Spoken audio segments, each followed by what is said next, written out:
12:01 minutos del mediodía. Mucha atención que comenzamos nuestra emisión con esta noticia de último minuto porque se acaba de conocer que el jefe de las disidencias de las FARC, Jesús Santrich, habría sido abatido en Venezuela tras un enfrentamiento entre bandas ilegales. En este momento no hay una confirmación de fuentes oficiales por parte de Venezuela. Cabe recordar que durante las últimas semanas se han registrado violentos enfrentamientos entre bandas criminales disidentes de las FARC y otros grupos en la frontera entre Colombia y Venezuela. Las disputas se dan por la negativa de estos grupos ilegales ligados al narcotráfico a someterse a la narcotalia comandada por Iván Márquez, Jesús Santrich y alias El Paisa. Esos enfrentamientos entre grupos criminales han involucrado a las Fuerzas Armadas de Venezuela, que bombardearon posiciones de esos grupos enfrentados a Márquez y Santrich. Esas confrontaciones ocasionaron más desplazamientos de personas en la zona de Arauca hacia territorio colombiano, generando una crisis humanitaria en Arauquita. En este momento se está a la espera de que las autoridades oficiales en Venezuela se pronuncien sobre la información que ha trascendido en los últimos minutos. El pasado 13 de mayo, la Corte Suprema de Justicia de Colombia se mostró a favor de la solicitud de extradición que hizo el gobierno de Estados Unidos para enjuiciar a Santrich por delitos de narcotráfico. Hay que decir que la revista Semana fue el primer medio en publicar esta información y, por supuesto, estaremos atentos al desarrollo de esta noticia. Además, el ministro de Defensa, Diego Molano, acaba de afirmar en su cuenta en Twitter el siguiente mensaje. Información de inteligencia señala que en presuntos enfrentamientos ocurridos ayer en Venezuela habría muertos alias Santrich y otros delincuentes. Información en verificación. De confirmarse este hecho, se comprueba que en Venezuela se refugian narcocriminales. 12:05 minutos del mediodía. A esta hora vamos a Palacio de Nariño porque allá se encuentra nuestro compañero Juan Sebastián Amaya. Juan Sebastián, información en Palacio. ¿Qué se sabe en este momento?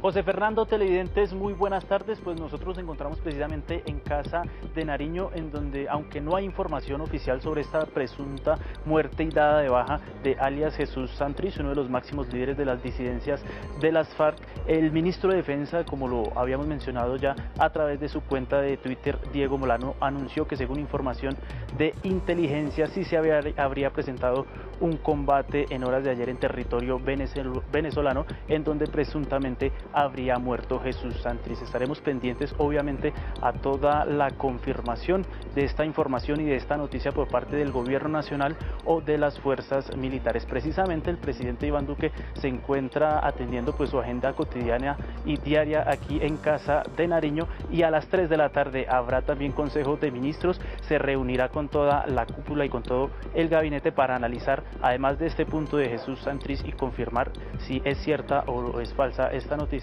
También pues se reunirá para tomar algunas medidas que puedan alivianar esta situación del paro nacional y todo lo que implican pues los bloqueos en las vías del país. Recordemos que el mandatario señaló que ordenó también pues mayor despliegue militar y de la fuerza pública para levantar estos bloqueos en las vías.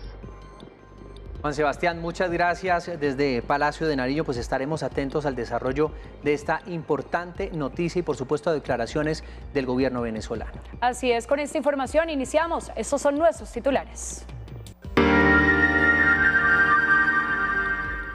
La alcaldía de Yumbo desplegó 100 uniformados de la Policía Nacional para restablecer las alteraciones de orden público. A esta hora se presentan bloqueos a la entrada del municipio. Información en vivo. En Bogotá, 6 meses sin servicio, estarán 55 estaciones de Transmilenio vandalizadas. Usuarios tendrán que buscar alternativas. Estamos desde una de las estaciones más dañadas de la capital. Gobierno Nacional subsidiará el 25% de un salario mínimo legal mensual para los empleadores que contraten jóvenes entre los 18 y los 25 años. El 1 de julio entrará en operación. Información en directo.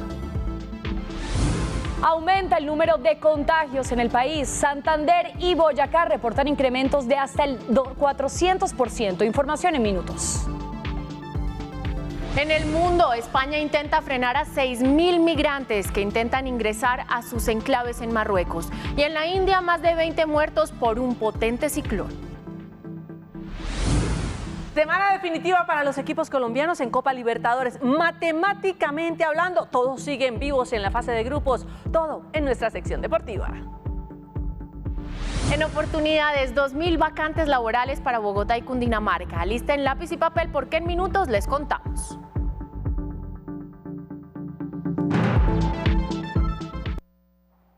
Tras el tenso fin de semana que se vivió en Jumbo con el intento de incendio de la alcaldía y la incineración de varios CAI en la zona, en las últimas horas se presentó la explosión de un cilindro de gas cerca de una de las sedes de Ecopetrol.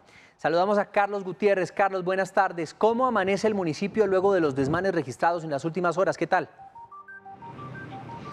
José Fernando, muy buenas tardes. Un poco más tranquilo luego de la violenta jornada que se registró durante este fin de semana en la capital industrial de Colombia y que dejó 2 personas muertas y 35 más resultaron heridas, atendidas inicialmente en el Hospital La Buena Esperanza de esta localidad del Valle del Cauca. Lo que ha dicho el alcalde es que algunas de estas personas ya fueron dadas de alta, otras fueron remitidas a otros centros asistenciales de Cali por el estado en el que se encontraban. También ha dicho el mandatario local que es necesario llamar a un diálogo porque está en riesgo la vida de centenares de personas que participaron en esta jornada de protesta. Esto es lo que dice el mandatario del municipio de Jumbo. La noche anterior logramos hacer un compromiso con la Policía Nacional, la gente del ESMAD se replegó a la megaestación y generamos esas acciones de tranquilidad. Se pasó una noche tranquila, una noche en calma. Las vías de acceso a Jumbo están totalmente bloqueadas por parte de manifestantes. La Oficina de Gestión de Riesgo de este municipio junto con organismos de socorro adelantan una evaluación para conocer cuál es el riesgo que presentan algunos tanques donde se almacenan combustible y que pertenecen a algunos contratistas de Ecopetrol. De esta manera, así adoptar la medida de mitigación y evitar que se pueda presentar una tragedia. Información a esta hora de la tarde en el sur de Cali. Carlos Gutiérrez, RTVC Noticias, conectados 24/7. Muchas gracias por esa información, Carlos. Y el presidente sostuvo reuniones con los jóvenes. Saludamos a esta hora a Juan Sebastián Amaya desde la Casa de Nariño. Retomamos información con él. Juan Sebastián, ¿qué se sabe sobre esta reunión tan importante de estas opciones laborales que busca implementar el presidente Duque? Carolina, televidentes, pues uno de los anuncios más importantes que el mandatario dio en las últimas 24 horas es esta orden de mayor despliegue militar y también despliegue de toda la fuerza pública para levantar los bloqueos en las principales vías del país en donde se impida el transporte de alimentos, el transporte de medicamentos y también el paso pues en general sobre todas estas vías del país. A las 3 también pues el presidente sostendrá una reunión con todos sus ministros para analizar qué otras medidas se tienen para enfrentar esta crisis social que vive Colombia. Los derechos de los colombianos deben protegerse sin titubeos. Y además, no existe en Colombia ningún derecho a obstaculizar vías, ningún derecho a afectar los derechos de los demás, ningún derecho a limitar la alimentación, el abastecimiento y el bienestar de nuestras familias. El ministro del Interior, Daniel Palacios, también reconfirmó esa información y ese anuncio del presidente Duque. Señaló que en donde no haya levantamiento de los bloqueos por voluntad propia, la fuerza pública intervendrá. Y frente a esas dos acciones, que son los bloqueos, que son la violencia y que son los vandalismos, el vandalismo, debe haber una acción oportuna del Estado, garantizándolo a través de la fuerza pública, siempre en el marco de la defensa de los derechos humanos. Otro de los anuncios importantes del mandatario fue un nuevo subsidio para incentivar la contratación de jóvenes en las empresas privadas del país. A partir del 1 de julio, el Gobierno Nacional subsidiará el 25% de un salario mínimo legal mensual para los empleadores que contraten jóvenes entre los 18 y los 28 años. Sabemos la necesidad de brindar oportunidades, sobre todo en estos momentos de afectación de la pandemia, a tantos jóvenes que quieren tener esa primera oportunidad laboral y que necesitan además tenerla para su bienestar y el de sus familias. El subsidio será de 227.000 pesos aproximadamente. El presidente aseguró que el beneficio tendrá una vigencia de 1 año hasta que el Congreso amplíe su duración. Con esto empezamos un plan de choque para estimular el empleo de la juventud en nuestro país, subsidiando ese 25% que equivale a la seguridad social y que estará vigente por 1 año, mientras también con el Congreso de la República y con otros sectores le damos una ampliación en ese programa, en el tiempo y para el bienestar de los jóvenes en nuestro país. Este programa se suma a la gratuidad en educación superior para jóvenes de estratos 1, 2 y 3 y es el resultado de los diálogos que el gobierno ha sostenido con jóvenes y empresarios. Como dato de cierre, el próximo jueves 20 de mayo a las 7 de la mañana, los miembros del Comité Nacional del Paro sostendrán una reunión con el presidente Iván Duque y con su gabinete de gobierno aquí en Casa de Nariño para analizar y continuar con estas negociaciones y conversaciones para tomar medidas y dar así fin al paro nacional que Colombia vive desde el pasado 28 de abril. Seguiremos pendientes a cualquier tipo de confirmación de esta información del paro nacional y también de la presunta muerte de Jesús Santrich. Desde Casa de Nariño, en el centro de Bogotá, Juan Sebastián Amaya, RTVC Noticias, conectados 24/7. Juan Sebastián, feliz tarde y muchísimas gracias por la información. Y la Fiscalía General de la Nación entregó un balance del puesto de mando unificado judicial que se estableció desde el inicio del paro nacional el pasado 28 de abril y del cual hacen parte diferentes entidades. En un trabajo conjunto entre la Fiscalía y la Policía Nacional han logrado identificar a los presuntos responsables de delitos cometidos entre el 28 de abril y el 16 de mayo. A la fecha tengamos 160 imputaciones y 49 medidas de aseguramiento en contra de los responsables de diferentes delitos, entre ellos el homicidio, el hurto, el daño en bien ajeno, terrorismo, entre otros. Las autoridades han dado a conocer estos volantes con el fin de identificar a estas personas quienes presuntamente estarían cometiendo actos vandálicos en los departamentos de Antioquia, Cauca, Meta, Santander, Huila, Nariño, entre otros. Entre los resultados está la judicialización de cabecillas del ELN y la Dagoberto Ramos, asociadas según la Fiscalía a actos de terrorismo en Cali, y el esclarecimiento de 4 homicidios que se han dado en el marco del paro nacional. La Alcaldía de Bogotá y la Gerencia de Transmilenio entregaron un balance alarmante. Más de 6 meses se demorará el arreglo de las 53 estaciones vandalizadas. Laura Rojas se encuentra en la estación Museo del Oro, en el centro de la capital. Laura, buenas tardes. ¿Se sabe a cuánto asciende la cifra por estos destrozos?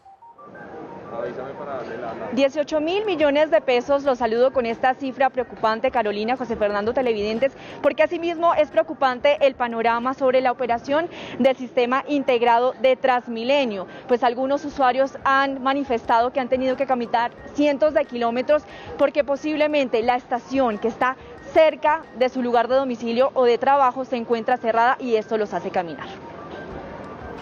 Transmilenio es la columna vertebral de la movilidad en la capital y sobre las últimas jornadas de manifestaciones registradas ha dejado como consecuencia la afectación de este servicio para cerca de 500 ciudadanos que tienen que caminar diariamente cientos de kilómetros. Me ha afectado muchísimo, me ha tocado caminar de acá en el centro hasta allá en Gativá. Pues son 53 estaciones que se encuentran cerradas por no garantizar las medidas de seguridad. Y siempre sale uno con una incertidumbre, una inseguridad muy grande.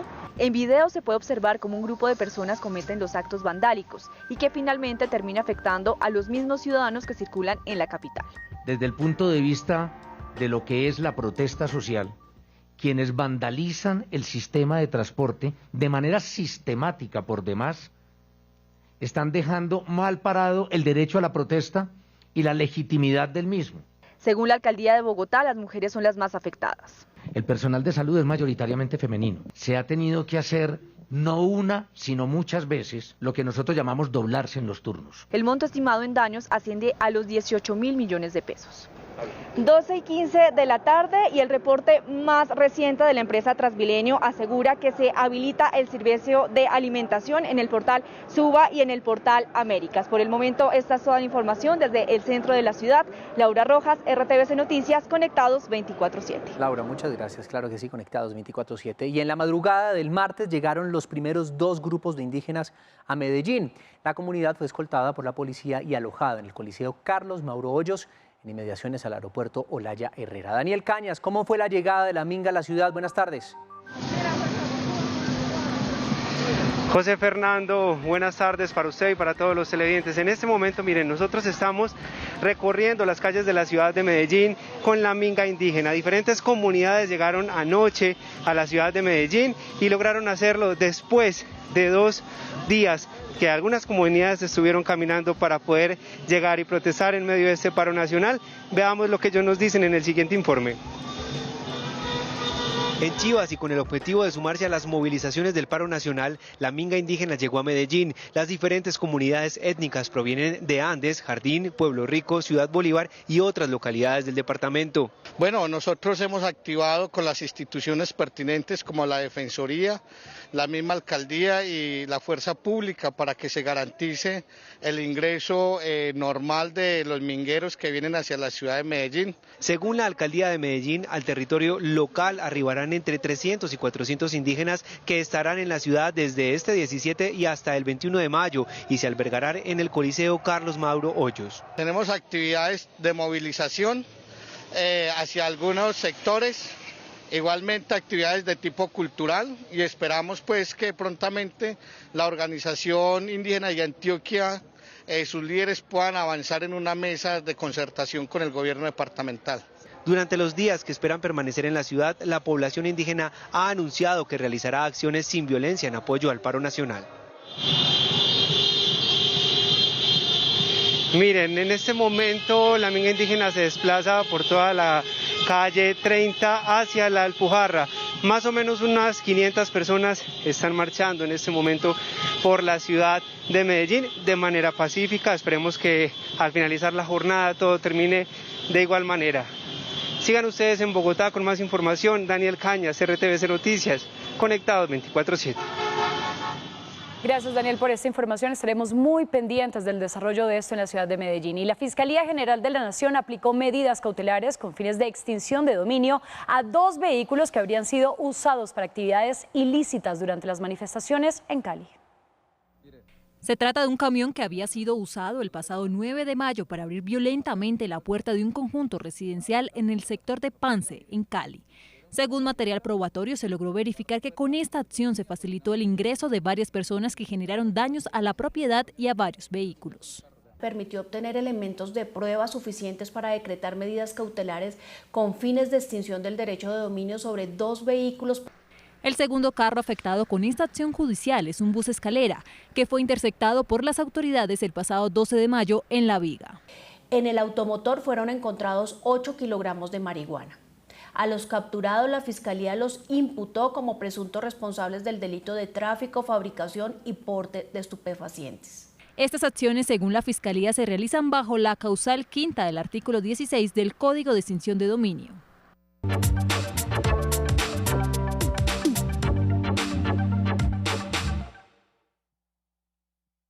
En Santander fue convocado un puesto de mando unificado extraordinario para establecer nuevas medidas en Bucaramanga, que reporta una ocupación de camas UCI del 99%. Saludamos a Natalie Ramos, periodista de Radio Nacional. Natalie, buenas tardes. ¿Qué medidas fueron establecidas para esto?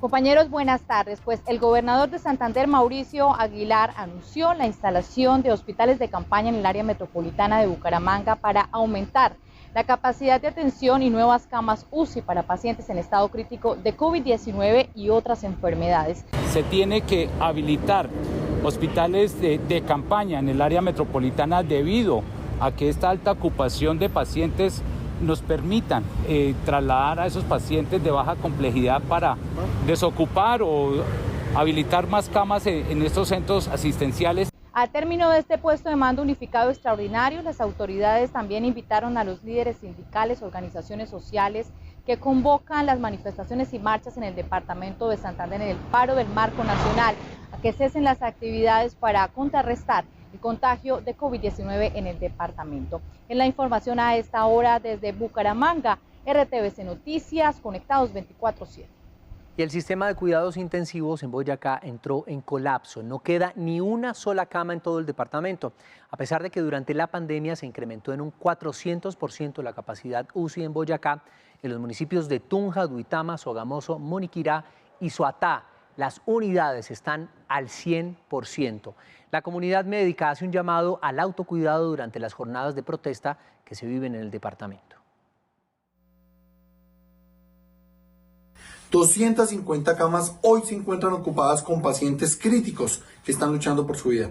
Y de estos 250 pacientes, 210 aproximadamente son por causa directa de la enfermedad de COVID-19. Y diferentes reacciones ha generado el nuevo toque de queda continuo en Cartagena, medida que entrará a regir el próximo fin de semana debido a la alta ocupación de camas UCI, que está en un 92%. Saludamos a Jayvan Pinzón. Jayvan, buenas tardes. ¿Qué dicen las autoridades médicas sobre estas restricciones? Hola, muy buena tarde para usted y para nuestros televidentes. Pues ya los comerciantes han anunciado que se encuentran muy preocupados por la situación que vienen enfrentando. Este es un toque de queda que arrancaría el viernes y terminaría el próximo lunes a las 5 de la madrugada. Por su parte, las autoridades sanitarias informaron que esto se debe a la alta ocupación de camas UCI. Durante el puente festivo que acabó de terminar, llegamos al punto de solo tener habilitadas 30 camas disponibles, lo que hace que las autoridades se preocupen y por lo que estarían considerando trasladar pacientes a ciudades vecinas, esto con el fin de impactar la alta ocupación que se está registrando en Cartagena. El toque de queda en las noches continuará desde las 9 de la noche hasta las 5 de la madrugada hasta el próximo 21 de mayo y se espera que el fin de semana este confinamiento total pues no se pueda ni siquiera ofrecer ningún tipo de servicio. Yo me despido con esta información desde la ciudad de Cartagena. Jayvan Camilo Pinzón, RTVC Noticias, conectados 24/7. Jayvan, y seguimos ahí en el norte del país porque en Barranquilla ya inició el plan piloto de la tercera etapa de vacunación. A la capital del Atlántico fueron destinadas 1000 dosis para inmunizar a docentes de la ciudad. Diana Ortega, periodista de Radio Nacional. Diana, buenas tardes. ¿Cómo avanza esta tercera etapa? ¿Qué tal? Buenas tardes. Docentes, directivos docentes y personal administrativo de las instituciones educativas en Barranquilla asisten a la jornada de vacunación piloto que se extenderá hasta el 19 de mayo y con el que se pretende inmunizar a 1000 personas que pertenecen al sector de la educación. Para nosotros pues es muy importante saber de que la Secretaría está interesada en nuestra salud, en que estemos seguros, y este es el mensaje que queremos enviar a todos. Lo más importante en estos momentos es el bienestar docente. El objetivo es preservar la vida, por eso desde la Secretaría de Educación pidieron a los docentes asistir a la citación. Radio Nacional de Colombia y RTVC Noticias, conectados 24/7.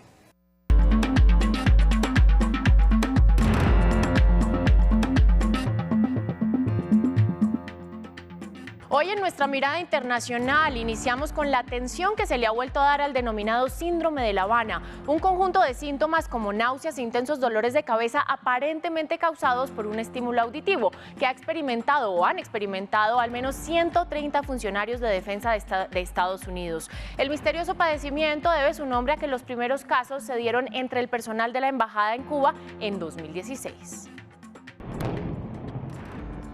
Como una foto fija, las hostilidades entre el ejército de Israel y grupos afincados en Gaza no cesan. Lo único diferente en más de 9 días de escalada violenta fue la fugaz apertura del corredor Kerem Shalom para el ingreso de ayuda humanitaria y que había aplaudido Naciones Unidas. El paso hacia Gaza fue bloqueado de nuevo por el Ministerio de Defensa de Israel a causa de los proyectiles lanzados cuando entraban camiones con ayuda donada por organizaciones internacionales. Ceuta y Melilla, al norte de Marruecos, son las únicas fronteras terrestres entre la Unión Europea y África. En las últimas horas se registró un hecho sin precedentes con el arribo de al menos 6.000 migrantes desde Marruecos que nadando o a pie ingresaron a esa región. Pedro Sánchez, jefe del gobierno español, prometió restablecer el orden en el enclave y viajar al lugar.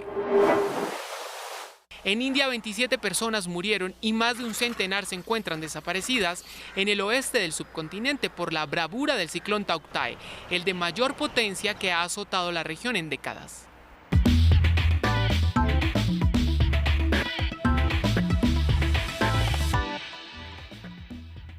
Tiempo de compartir con ustedes la actualidad deportiva. Bienvenidos. Esta semana se disputará la quinta fecha de la fase de grupos de la Copa Libertadores.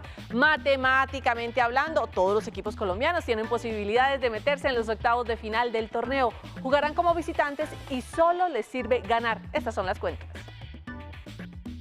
Junior está tercero con 3 puntos. Depende de sí mismo si gana sus partidos por diferencia de 2 o más anotaciones contra Fluminense en Brasil y contra Santa Fe de visitante en la última fecha. Santa Fe, por su parte, visita un complicado River Plate, que anunció este martes el aumento de casos por COVID. Los dirigidos por Marcelo Gallardo anunciaron que evitarán sanciones y seguirán el reglamento de la Conmebol. Se presentarían 7 en la cancha y ante la falta de arquero, enviaron al área de competencias la solicitud de la sustitución por Alan Leonardo Díaz y Agustín Gómez en la lista de buena fe. Santa Fe, colero de su zona con 2 unidades, tiene un camino más complejo. Está obligado a ganar en el par de partidos que restan, pero además necesita que Fluminense le gane o empate ante River en Buenos Aires, lo que dejaría al equipo cardenal segundo en la tabla. América tiene 1 punto en 4 partidos y todavía no gana en esta Libertadores. Debe ganar los 2 partidos ante La Guaira esta semana en Santa Cruz de la Sierra y contra Cerro Porteño en Asunción. Pero también que el líder y su ya clasificado Atlético Mineiro derrote a los paraguayos en su estadio de la Nueva Olla. Atlético Nacional es tercero del grupo F con 5 puntos. Le basta una victoria en las 2 fechas que tiene como visitante ante Argentinos Juniors y Universidad Católica de Chile para clasificar a los octavos de final del torneo. Hablemos ahora de ciclismo porque se corrió la primera etapa de la Vuelta a Andalucía, que tuvo un recorrido de 152 kilómetros. El ganador de la primera fracción fue Gonzalo Serrano del Movistar, que empleó 3 horas 54 minutos y 25 segundos. Miguel Ángel López llegó a 3 segundos de su compañero de escuadra y es el mejor de los colombianos. La etapa de mañana, que ustedes recuerden podrán ver y disfrutar por Señal Colombia, tendrá un recorrido de 184 kilómetros. Es tiempo de hacer una pequeña pausa. Los invitamos para que sigan conectados con nosotros en RTVC Noticias. Ya regresamos con más información en RTVC Noticias.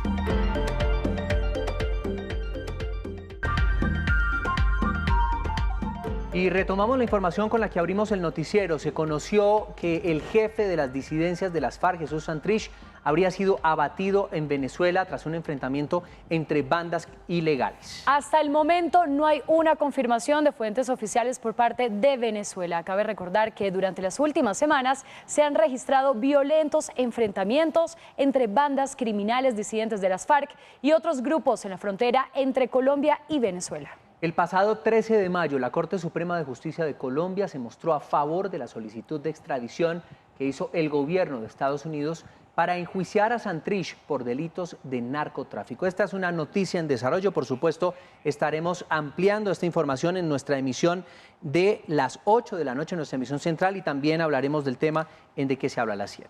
Así es, y con esta información nos despedimos. Claro que sí, ustedes que tengan un feliz almuerzo y estamos atentos al desarrollo de estas y más noticias. RTVC Noticias, conectados 24/7.